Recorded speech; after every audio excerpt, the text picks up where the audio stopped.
Faisons le point sur les classements pilotes et constructeurs après ce Grand Prix des Pays-Bas. Donc il nous reste 9 Grands Prix à disputer après ce Grand Prix là donc. Il a 70 points d'avance. Verstappen il a repris 8 points exactement de Norris sur le Hollandais.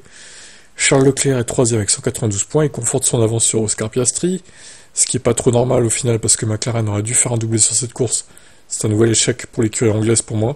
C'est bien beau de gagner avec 23 secondes d'avance, mais si la deuxième voiture n'est pas capable de se mettre deuxième, il y a un problème quand même, hein, vu le niveau de la voiture. Alors Sainz est 5ème avec 172 points, Hamilton est toujours 6ème avec 154 points, cependant Perez lui a repris des points là quand même. George Russell est toujours loin derrière avec 122 points. Alonso, Stroll, ça change pas grand chose, Alonso a marqué seulement un point de plus. Nico Hülkenberg, bon après voilà, Hülkenberg et Tsunoda égalité.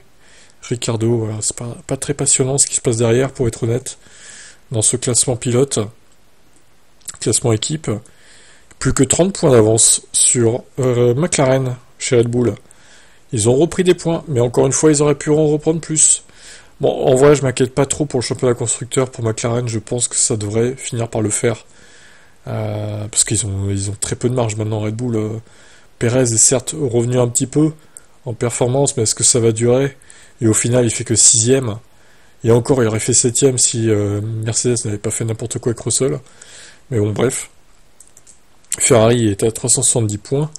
Il marque des points quand même, Ferrari, là. Des gros points, et Mercedes, Mercedes c'est loin, 4ème avec 276 points. Ils sont un peu dans un no man's land.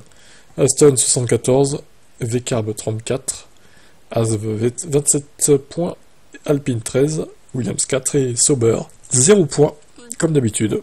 Et vu qu'ils ont fini à 2 tours, à mon avis c'est pas prêt de changer. Il faudrait qu'il y ait au moins 10 abandons pour qu'ils soient dans les points, quoi. Et que ce soit pas eux, évidemment. Prochain GP ce week-end à Monza, il devrait faire beau a priori et surtout chaud. Peut-être des risques de pluie le dimanche, mais bon, c'est encore loin. On en reparlera mercredi de toute façon de la météo. Voilà, est-ce que selon vous, Norris a quand même une chance au championnat pilote à la suite de ce Grand Prix? Ciao.